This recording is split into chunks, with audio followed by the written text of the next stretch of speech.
See, I told you Granny was droopy this morning. I reckon she's a missing pearl. But Uncle Jed, them two is always scrapping. Ain't nothing that Granny loves better than that. Now I'm gonna run on out and bring Pearl back for a visit. You two go keep your eye on it till I get back here. Okay.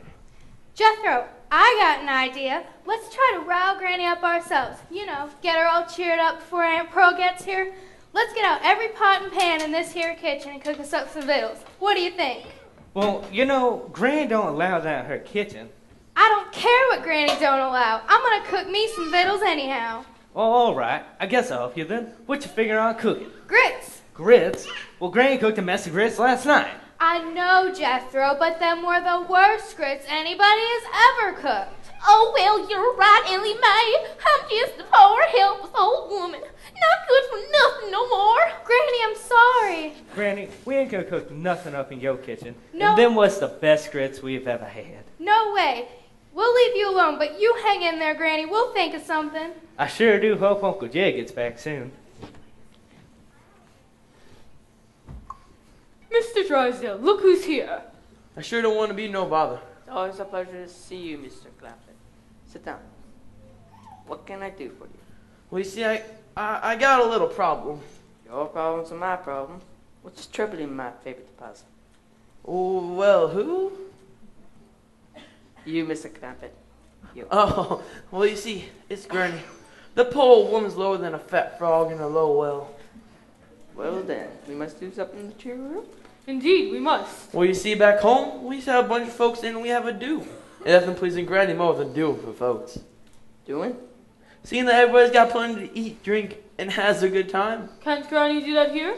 See, you folks about the only ones we know. Well, we'd be delighted to come. Just say when. I reckon the sooner the better. I just brought Pearl over. She's getting the preparation started. How about tomorrow night? Is Mrs. Drysdale in town?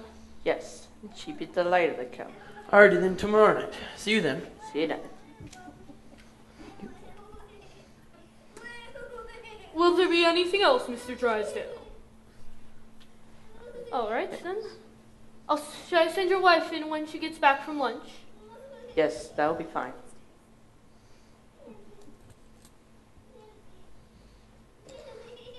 Milburn, Jane tells me we're attending a party at the Clampets tomorrow night. That's right. I'd rather face the firing squad. Margaret, honey, please. Milburn, I have told you repeatedly I will not mingle socially with the Clampets. And I've told you repeatedly that their money is the pillar of this bank. Money isn't everything. Unless only you have money. Unless you won't. Unless you go to Granny's dinner, because I will cut off your allowance. You wouldn't. Try me. You brute. Associating with Jed Clampett has made you the same kind of man he is. Oh, no, Margaret. If I were the same kind of man Jed Clampett is, I wouldn't waste time. Mr. Drysdale, Mrs. Drysdale, this is a red letter day. Guess who just landed on the roof? It's our distinguished chairman of the board, Mr. Martin Van Ramsderhoff. He's anchored his yacht, and he's come to see you. It's good to see you again, Mr. Van Ramsderhoff. Call me Marty. And you know Mrs. Drysdale. Oh, yes, of course. Congratulations. Congratulations for what? Well, you should be the first to know. I'm elevating your husband to the board of directors. How nice. Well, he deserves it after landing the Clampett account. And I want to celebrate tomorrow night on my yacht. But darling, don't you remember we're dining with the Clampets? Oh, don't worry about that. I'll call it off. No, that's the man I want to meet. J.D. Clampett, businessman, genius, financial wizard. Mr. Clampett? Who told you Mr. Clampett was a kind of man like that? Oh, you did, right after landing the account. Oh, yes. Well, Mr. Clampett, he's, Crude? What? True. Thank you, Margaret. Why don't you go buy yourself a new dress to go to the party in?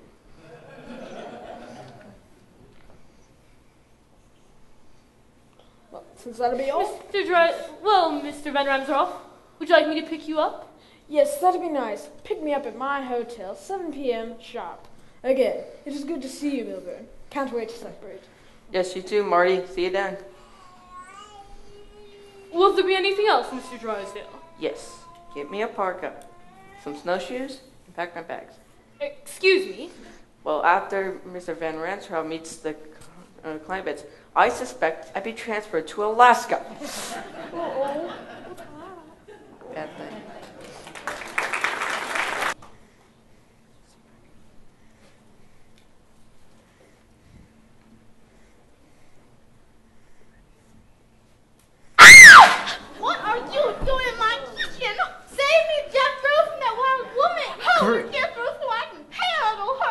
Granny, you're up and feeling better? What's going on here? Granny, just fixing to whoop Ma? You know, now it's a fair fight. Ain't nobody gonna whoop nobody. What is she doing in my kitchen? I'm asked to come help prepare for a party, and this is how you treat me? Party? What's she talking about, Jed? That's right, Granny. We fixing to have us a real do. The Drysdales and Jane are coming, and I figured out his boss in town. He's coming too. That's right. So I was just here supervising the cooking of these here victuals. Well, Jed, you tell Pearl the next time she sticks her nose in one of my pots, I'm gonna cook it. You know, I was just trying to give Granny some rest. Well, who knows how much her poor old body can handle? Well, that's just as helpful as a high wind in the prairie fire. Come on, Pearl. You and me's got to have a talk. Now, Pearl. Cousin Jed, I already know what you's gonna say. You's gonna say that's Granny's kitchen, and that is none of your business. You're gonna say stay out of the kitchen. You're gonna say help with the party somewhere else. That's what you's gonna say, ain't it? Ain't nothing like it at all. I was gonna say that a handsome widow woman in the prime of her life ought not be hiding herself in the kitchen, working her hands over steaming pots and pans, dripping her piano playing fingers in soapy water, and hoisting up her voice yelling at Granny. That's what I was gonna say. Well, praise be! I ought just keep my mouth shut and listen. You know, Pearl, you got the gift of making music. I reckon it's nothing them city fellas like better than that. Really, Jed? Pearl, you remember the last time the Drysdales were here, and you just singing about that song about flowers blooming in the spring? Why, you had Mr. Drysdale over at the window, taking in deep breaths just like he was smelling them flowers. You reckon he liked my yodeling? Pearl, when you cut loose, it really grabbed a hold of him. He was gripping the arms of his chair so his knuckles turned white. By the time he was just finished, I had to help him to the door. Uncle Jed, I don't seem to be able to cool Granny off just one bit. Why, as she comes here near again, she'll whoop Ma. No need to worry, Jethro. Your pretty piano-playing Ma has decided not to hide herself away in the kitchen. She's going to start her practice singing and yodeling so she can charm them city fellas at the party tonight. Well, that's great. I got the table all set up in the fancy eating room. Well, then we's about ready. Come on, y'all. Let's get dressed while we wait for our guests.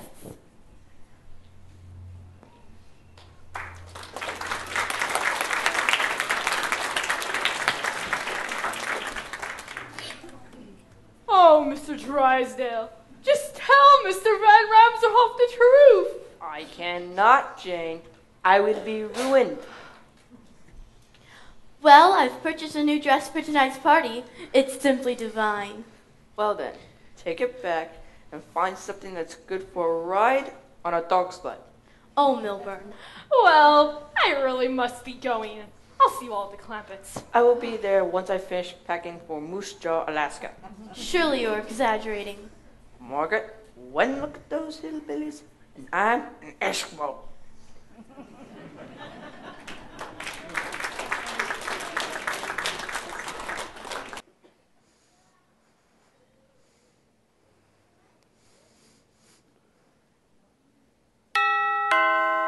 I suspect that's them coming in now. I'll go see them in.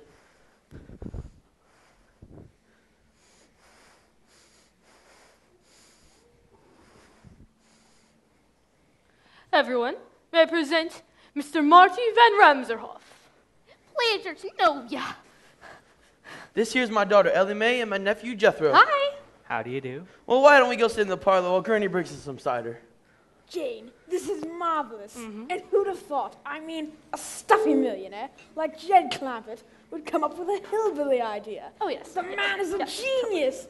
And those accents, they must have been working on them for weeks. Oh, longer than that. Excuse me, Mr. Randolph. Marty. Okay, Marty. We thought you might make a little dancing before dinner. Look, we'd like to get into the spirit of the party. Do you have any more clothes like that? Of course. Ellie Mae, Jethro, take these people and get them some party clothes. Sure. Come on.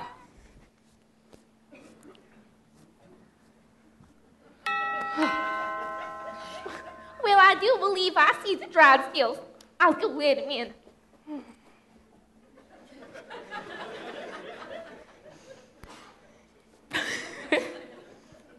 Hello. Hi. Well, Milburn, you finally made it. And just in time, too. Come on, y'all. Let's get this party started. Now, wait a minute. I've been waiting all day to try some of Granny's victuals, and I just can't wait. So let's all go find a seat in the fancy eating room.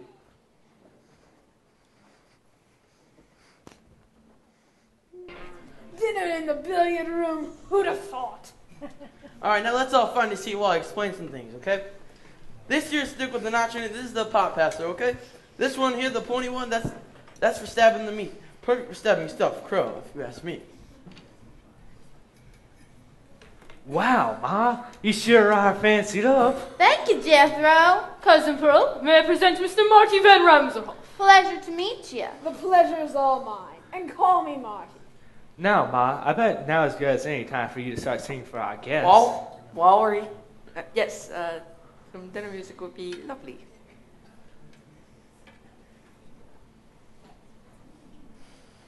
Home, home on the range, where the deer and the antelope play. Will seldom his heart a discouraging word, and the skies are not cloudy all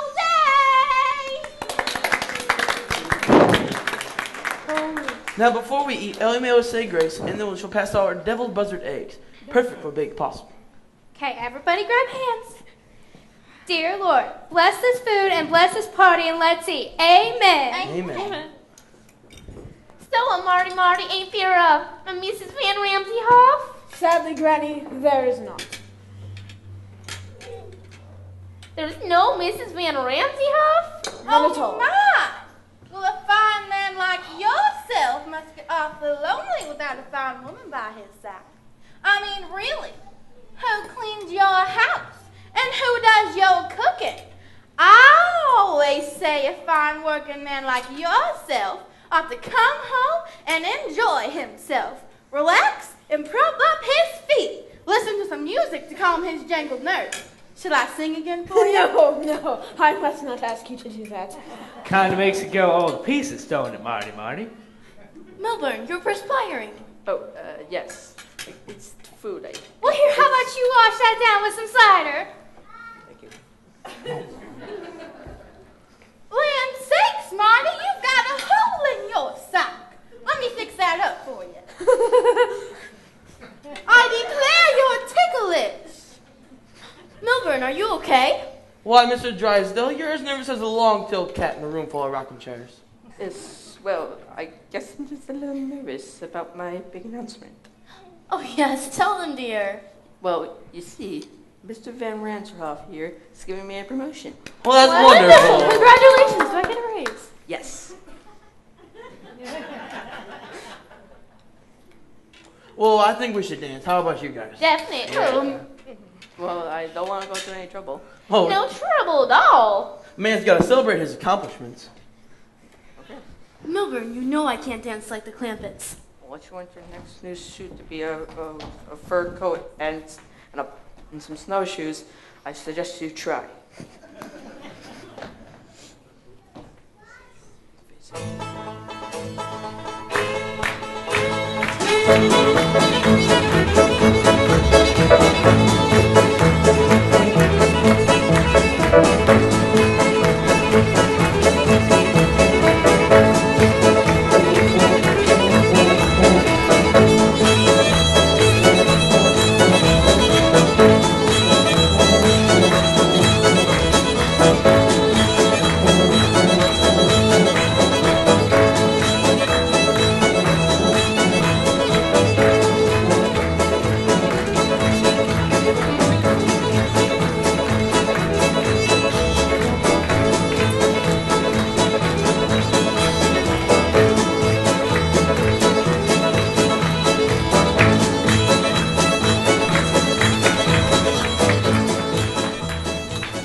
Jane, this has been the party of the year.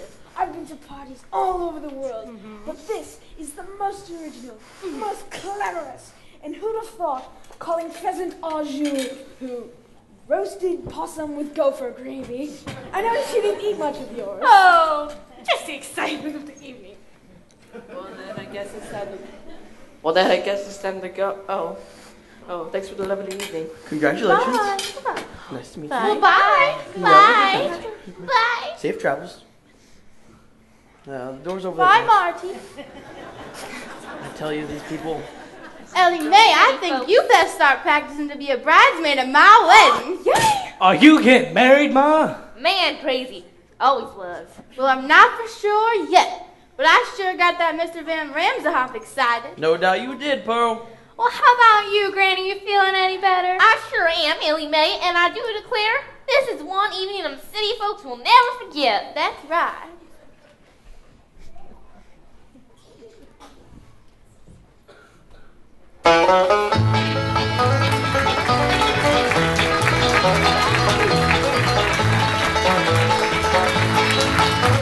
Ladies and gentlemen, let's give them a hand. Keep it going for the Beverly Hillbillies. But now it's time to say goodbye to Jed and all of his kin. They would like... Now, ladies and gentlemen, the Andy Griffith Show.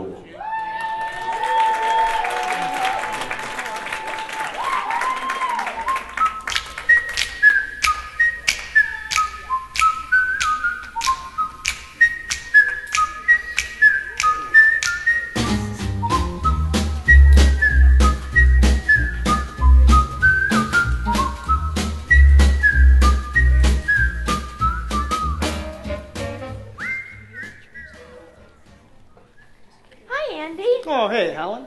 Are you almost ready to go? We don't want to be late to the movie. Maybe or after midnight gives it 3.5 clovers. The House Without Windows is a suspense comedy that will have you rolling the aisle 1 minute and hiding under your seat the next. Well, maybe we should have brought our old clothes then. I'll be ready in just a moment. Let me finish this paperwork. All right, let's go.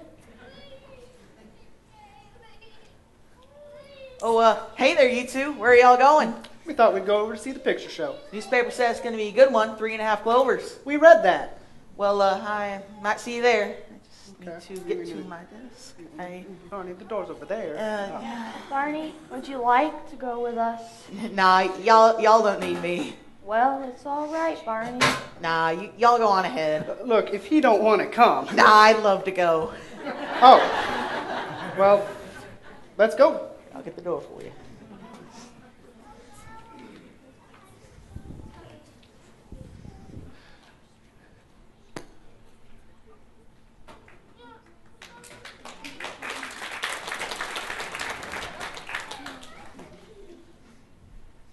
Well, good morning, Andy.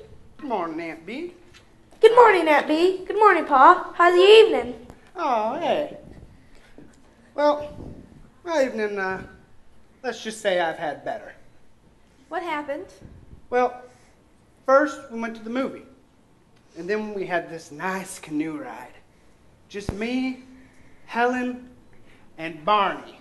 That's the third time you went out with Helen and Barney, ain't it, Pa? That's right. You know, each single night I keep thinking Helen and I are going to have a nice night out on our own. Then old Barney shows up, and Helen just can't help herself but to invite him along. Well, Andy, doesn't Barney need a girl of his own to go out with? You know what? You're right. It's been quite a spell since Barney's had a girl. I had my aunt a girl once. Not because I want to ask her out, though. No? No. I was just watching to see what book she was returning to the library.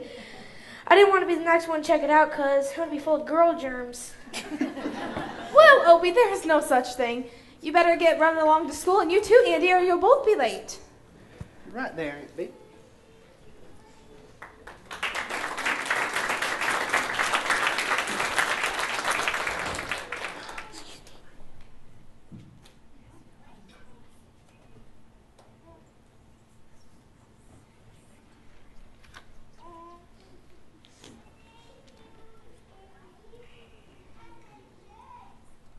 Morning, Barney. It's not hi, Barney. It's goodbye, Barney. Turning in one notebook, one pencil, one gun. What are you doing? I'm handing in my resignation as deputy. That's what I'm doing. One bullet. No, wait just a moment. Before I can accept your resignation... No, Andy. That is it. That is it. It's bad enough there ain't enough deputy work for me to do around here, but I don't like to be teased about it. You was teased? Yes. Well, what happened? He wrote a poem about me on the wall of the bank. I'd like to offer this as foolproof evidence. There once was a deputy called Fife who carried a gun and a knife. The gun was all rusty and the knife was all dusty because he never caught a crook in his life.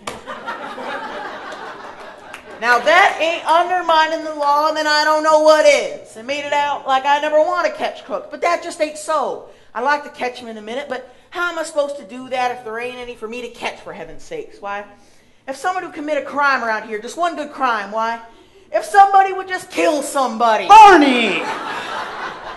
I don't mean anybody we know. Why, if two strangers were to come into town and one of them was meaning to kill the other, why, he might as well just do it here. Maybe we ought to advertise then. Oh, make jokes about it. Make jokes about it. Well, hi, Miss Rosemary. Oh, you got my coat.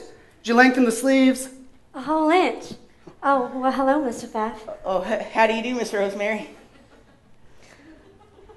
It's a fine hat you're wearing. Oh, thank you. I never thought you noticed things I won't, Mr. Pfaff. Well, I'm trained to notice. I bet you think that I notice how you wear a different colored shirtwaist every Sunday when I walk you to preaching. And I didn't notice you was in the habit of walking Miss Rosemary to preaching. Well, you see, her house is on the way, so I walk her because it's on the way. I hope I'm not interrupting some important police work, am I? No, Barney and I are just doing a little inventory. Well, you people sure do make a body feel safe. Well, I'm not entirely sure how we do with both of us standing here in the office. That's a fine idea, Andy. Well, I'll get right up there on patrol and... all right, well, I'll be seeing you, Miss Rosemary. Hey, Barney. Yeah? Don't forget your bullet. Thanks. That Barney's real sweet on you, ain't he? Oh, you're just putting me on. Walks you to preaching every Sunday? Because it's on his way. I guess you don't know Barney Fife too good, do you? You see, he looks at a fine woman like you and thinks that nobody like him doesn't stand a chance. But he's wrong, ain't he? That's what I thought. Well, one of these days, Barney might just bat up enough self-confidence to up and pop the question. Hi, Miss Rosemary. Well, hi there, Opie. Well, I better get going, y'all. I got some pies to make for Abigail Milton's party. You saved me now, one, you hear? I will. Goodbye. All right. What can I do for you, Ope? Pa, how about let's you and me go over to Walker's drugstore and have us some ice cream sodas? Want to? I don't see why not. You know, I was thinking, Opie, a town owes its citizens a right to feel needed. I think a deputy ought to have some work to do every now and then. Huh? What's that got to do with going over to Walker's for a soda? Walker's drugstore. That'll do just extra good.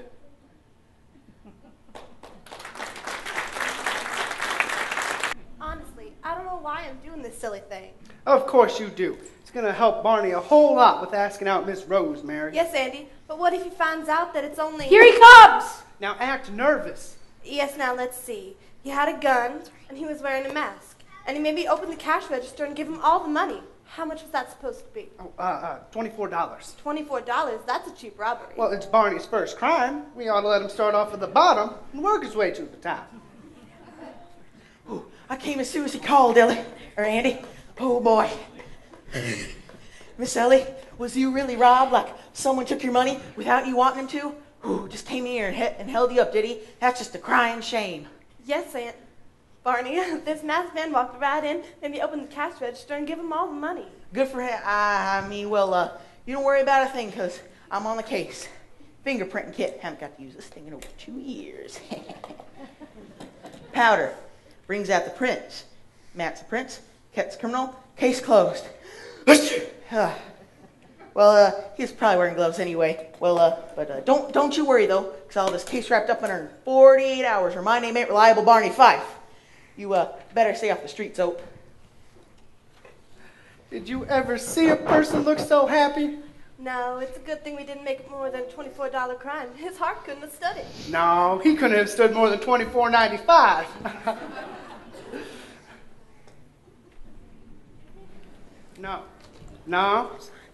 No, he ain't gonna rope off the drugstore. Yeah, you'll have your cash register back by closing time. All right. Thank you. What can I do for you, Opie? School wasn't too good. I had to No? stand in the corner twice. The teacher said I wasn't paying attention. Well, was you? Nope. Well, why not? I was kind of thinking about yesterday, Pa. you and Miss Ellie made up the robbery to make Barney feel important enough to court Miss Rosemary, right, Pa? That's right. Well, how is he going to feel important if there's no crook for him to catch? Now, that's a right thoughtful question there, Opie.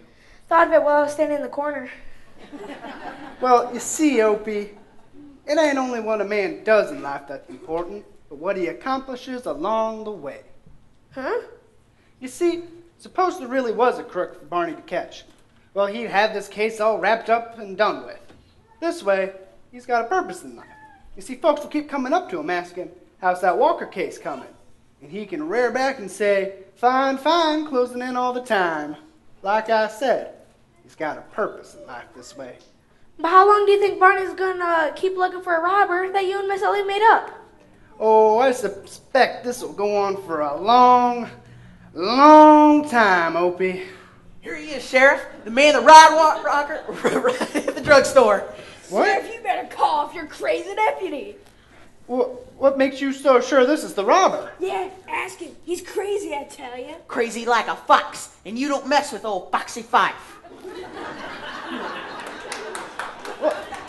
What happened here? Well, who done it, I says to myself, a stranger or somebody in town? Had to be a stranger. Well, if it's a stranger, had to get in and out of town. By car, nobody seen a strange vehicle in town. By air, we ain't got no land field. By boat, we ain't got no water. That just left one way. Freight. Freight? Yep. Went down to the railroad tracks and caught him prowling around. Says he's from Chattanooga. But Pa, that... You know what, Opie? Here, have yourself a quarter. Go ahead and go buy yourself an ice cream soda. Go to Walker's drugstore. You lazy, crazy joke, Sheriff? Then you better let me go or I'll sue you and this whole town for false arrest. Why don't you hold on just a moment? Barney, we have to be sure when we make an arrest. And I'm sure he's the one that did it. Why don't you just call the sheriff down in Chattanooga and he'll tell you who he is. Well... Andy, there's been a crime, ain't there? Well... And I'm sure he's the one that did it. I'm telling you, you just call up the sheriff and he will tell you who he is. All right, I'll get this straightened out. Why don't you have a seat, sir? What for? Sit down. All right. My deputy here brought you in on a suspicion of robbery. So this is just a formality, you see. Y'all gonna be in big trouble over this. What's your name, sir? Let's start off with that. Crawford. Tracy Crawford. All right. Hey, Sarah? It's me. Can you get me the sheriff over there in Chattanooga? I'll hold. Well, while we're waiting for that call to go through, Sheriff, I'll question the prisoner. What's your name? I told you, Crawford. Yeah, you did. So how long you been playing this little drugstore case? Yeah, don't want to talk, huh? Well, we have ways of making people talk. Barney. Oh, yeah, I bet you're pretty thirsty right now. Oh, yes, long way up from the tracks. You know, you can have a nice glass of ice cold water if you just talk. I ain't thirsty. Well, we have other ways of making people talk. How about if I shine this light in your eye? The battery's kind of weak. Well, we have other tricks up our sleeves. Sheriff? Yeah, this is the sheriff over in Mayberry. Now, my deputy brought in a fella on suspicion of robbery. Just wanted to see if he's all right. Says he's from over there in Chattanooga. Says his name is Tracy Crawford. I'd say he's about 5'5", maybe 120, 130 pounds. Short brown curly hair. All right. All right. All right, thank you. Much obliged. Well, Barney, we're going to have to drop that charge of robbery. What? You satisfied now? We got to drop that so we can extradite you. What? I did it. I told you, Ann, I'm a real big timer. I finally got one. Seems like you're wanted on 5 more serious charges over there in Chattanooga. I knew it. All right, you. Take those hands out of those pockets. Come on, let's go. Get in there. All right, get him in that cell, Barney. All right, prisoners all locked up, Sheriff. All right. Andy, what is this Barney tells me? Barney caught a thief? What thief? A real thief. I'll explain it to you, but I can't right now. Right, well, I'm going to go file up some reports and get going. Well, hold on. Now, wait until this comes out in the paper the day after tomorrow. Nah. you're gonna be a real big shot, ain't he? Yeah. Now, you want a double date? Women are gonna be flocking around you like chicks around a June bug. I was thinking maybe you could ask Miss Rosemary to go with you. See, Helen and I, we're going to the picture show on Saturday night. You want to come? I don't know. I don't think Miss Rosemary will go out with me. Oh, I'm sure she would. You know what? I'm gonna go. I'm gonna go ask her out. All right. She's got a man. Morning, Andy. Morning, Barney. Why don't you ask me what kind of evening I had? Well, what kind of evening you have? Rotten. Rotten, rotten, rotten. Didn't you go out with Miss Rosemary last night? I did. And she had to invite that Goober Pyle. Goober Pyle? I took her out, and then when I brought her home, I had to shake her hand. And his. Helen did the same thing with Goober and I a couple nights ago. That Goober Pyle, he's becoming a real issue. Yeah, he is. Think maybe we could do something about that? Like what? Well, I was thinking, what if we fix Goober up with a girl? A girl? A girl. You know what, Andy? That might just be the solution to our issue. Let's head over there right now. Oil Town, USA. Goober. Goober, Goober, Goober, Goober, Goober. Andy and I have been talking, and we have decided that, Goober, you have got to get yourself a girl. Well, you see, what Barney's meaning to say is, I've got myself a girl, Barney's got himself a girl, maybe Goober would like to get himself a girl. But, you know, a bachelor like you probably got your eye on someone, don't you? Yeah. All right. Who? You know that girl that plays Jane on Tarzan? She sure can swing around. Someone around here. Is there someone around here you've got your eye on? Yeah? She brings her car to the filling station. Lydia Crossway. Lydia Crossway. You know Lydia Crossway. She's a real fine one there, Goob. You talk to her when she brings her cars in? Yeah? What do you talk about? Her tires. She's got pretty bad tires. Her tires, Goober. You don't start off by talking about cars. Don't you know anything about talking to a girl? Barney, settle down. Goober, you agree you'd like to have a date, right? Well, yeah. And you agree that Lydia Crossway is the one? Yeah. All right. Ask her out. When? Right now. Now? Yeah. Don't you know what to do? Well, I wouldn't know what to say. Oh, okay. Here's what you do on a date, Goober. First things first, you knock on her door. Knock on her door? And then you say hello. Hello. But what if... After that, you tell her her house looks nice. But what if I don't like her house? Then you lie. And then...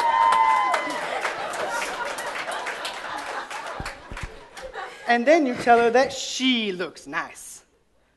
But... No matter what. All right.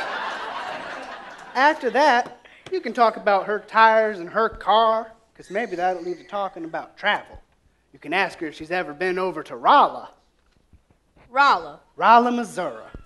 You know, after talking about travel, maybe she'll talk about traveling with you.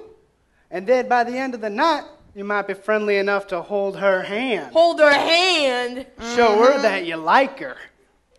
All right, Andy, I'm much obliged for this, and I sure hope it works out. So do we. Yes, we do. Now, go call her. You go call her right now. Phone right over there. Hey, car, Rolla, travel. All right. Let's get going. I think we're in the clear, Andy. Let's go. This is going to work out great.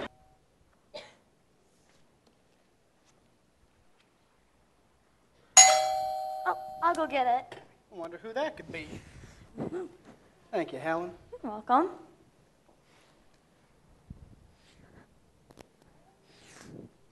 Well, hey, guys. Goober. Goober. What's going on, guys? We're playing a little bridge. I've always wanted to learn to play that. Can't play bridge with 6 people. Well, let's all go have a seat together then. Yeah, sounds Okay. Just pull up a chair then.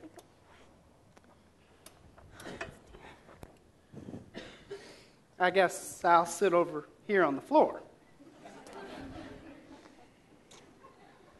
So, Lydia, does your father still work at the lumber yard? Nope. Okay. That's a very nice dress you're wearing, Miss Lydia. Thank you. So, Lydia, are you still working at the newspaper? Yep.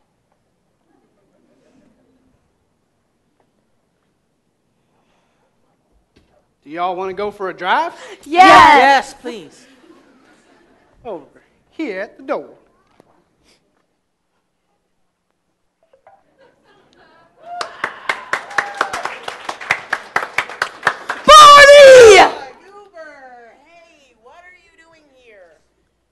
Well, not much. I'm just coming to say hi.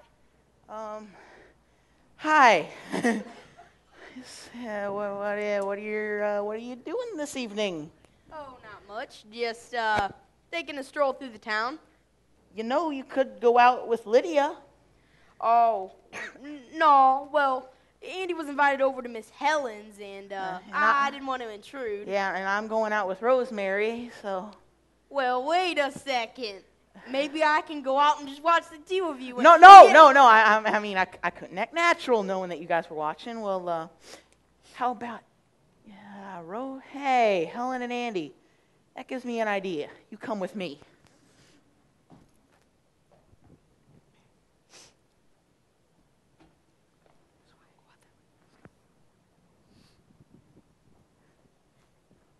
Be quiet.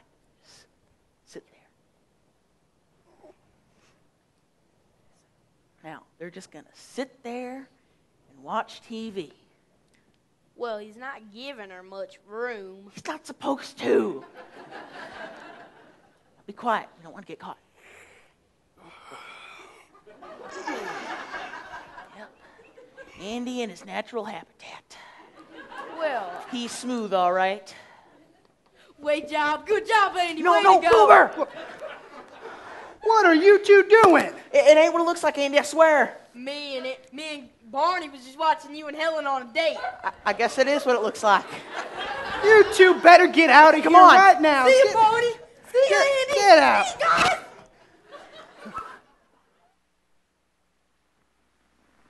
Morning, Andy. Morning. Is Helen mad?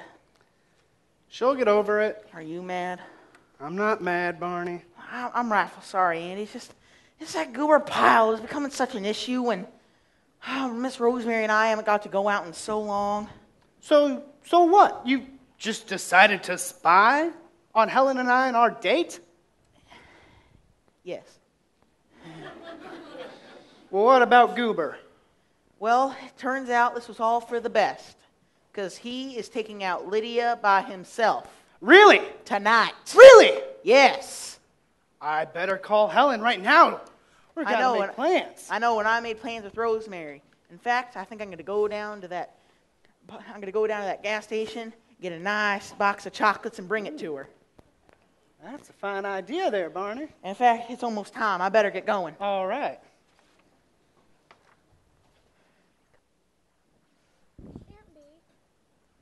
Aunt Bee, why does Paul like to take out Helen so much? Well, Opie, Pa and Miss Helen like each other's company. One day they might even fall in love. But you know what? They'll have to know each other first. That sounds like what my teacher says about spelling. They can't learn all the words overnight. Well, if spelling is anything like love, I don't want to do it. It takes too long. I don't think you'll have to worry about that anytime soon. I wish you could tell that to the girls at my school. I keep hiding and they keep finding me. Who keeps finding Opie? Well, apparently Opie is very popular with the girls at his school. Oh, are you? You think you might be love-struck with any one of them? No, I don't have time for love. That reminds me, I better go practice my spelling. All right. Well, Andy, you look nice. Well, thank you. Helen and I are going out tonight. Is anyone else going to be joining you? Nope. Nope. Just going to be Helen and me. Helen and I. Just the two of us. Alone. Wonder who that I'll get myself in. Oh. Hi, Barney. Hey, Ange. Thought you would be over with Miss Rosemary. I was. Brought her that fine box of chocolates. Just have a seat. I guess I will. I'm going to leave. Did she not like the chocolates? I don't know. She never even got to open them. Grabbed them out of my hands and ran off. Turns out she had the flu, Andy, the flu. The flu. Of all the nights to get sick. Got my shoes shined, nude coat, all for naught. Well, that's terrible, Barney. I'm sorry. It is. Well, you see, got a reservation with Helen tonight, and it's about time. Is it that new place up the road? Yeah, over on Main Street. Yeah, I heard it's supposed to have real good pork chops. Just melt in your mouth. Did you hear that? Yeah, you know how much I love pork chops. Ooh. Let me guess, they're your favorite, aren't they? Yeah, and I'll probably just swing by the gas station, get a cold pop, and go home. Well, I'll be seeing you. You know, Barney, I'm sure they could add you to the reservation. Nah, Andy. They might not have enough room at the table, and it's awfully fancy. It's a real fancy restaurant. They could probably bring another chair over. Nah. Oh, it is a shame I got dressed up for nothing, though. Yeah, I'll probably just go home and call it a night. Barney, would you like to come with Helen and I? Yes, let's go. We don't want to miss your reservation. You know, Rosemary and I were finally get to go out on our own, and here she gets the flu. The flu. Probably got it from that neighbor of hers, Millie. Millie.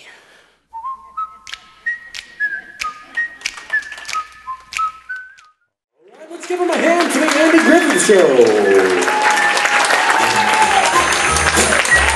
All right, at this time, we'd like all of our actors to come up on stage. Let's keep that round of applause going for our actors for the Andy Griffith and the Beverly Hillbillies.